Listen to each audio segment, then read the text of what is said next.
Jale Moinsa. Yeah, mi ni Evangelist Prince Olúbùnmi Ọ̀nàfẹ́jọ́ tí a mọ̀ sí akọrin kérúbù. Kí ni nǹkan tí ẹ wá ṣe níbí báyìí lẹ́nu? Gẹ́gẹ́ bí ìwé tó pè wá síbi tí a wálé nìyí, a wá fún ìfilọ́lẹ̀ àti àtúnkọ́ ilé hARAMA ti Síónì tí àwọn bàbá wa ti kọ́ ní ìgbà yẹn, tí àwọn bàbá wa Prince Débọ̀ Ojúbuyì tí wọ́n tún wá ń ṣe àgbékalẹ̀ lọ́jọ́ tí ó ní. Ẹ kà mọ̀ yín mà. Bẹ́ẹ̀ ni orúkọ mi ni Princess Adérónkẹ́ Ọ̀nàfẹ́jọ́. Bẹ́ẹ̀ ni.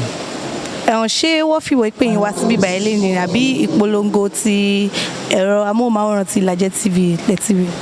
Bẹ́ẹ̀ ni wọ́n fìwé pè mí wá ní látọwọ́ Prince Ojúbuyì Adébọ̀wálé, wọ́n pè mí wá ní.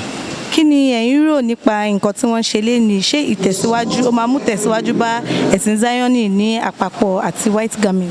Bẹ́ẹ̀ ni ó gbọ́dọ̀ mú tẹ̀síwájú bá ẹ̀sìn Zion àti white garment lápapọ̀, because mo fi pé a ti ń fìmọ̀ ṣọ̀kan díẹ̀díẹ̀ báyìí. Tó bá dẹ̀ ṣe ń tẹ̀síwájú, mo mọ̀ pé ó máa tún boom sókè sí.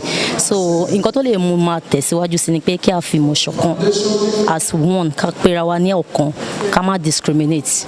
So mo fi pé ó máa jẹ́ kó lè ṣe bẹ́ẹ̀. I want us to follow Ilaje TV on Facebook, Instagram, and any other social media.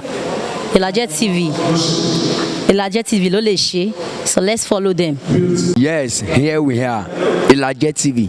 Òun ló lè ṣe. Without Ilaje TV, gbàgbé amóhùnmáwòrán tó kù wọ́n ń bọ̀ lẹ́yìn ni. If you love Ilaje TV, just say shara shara.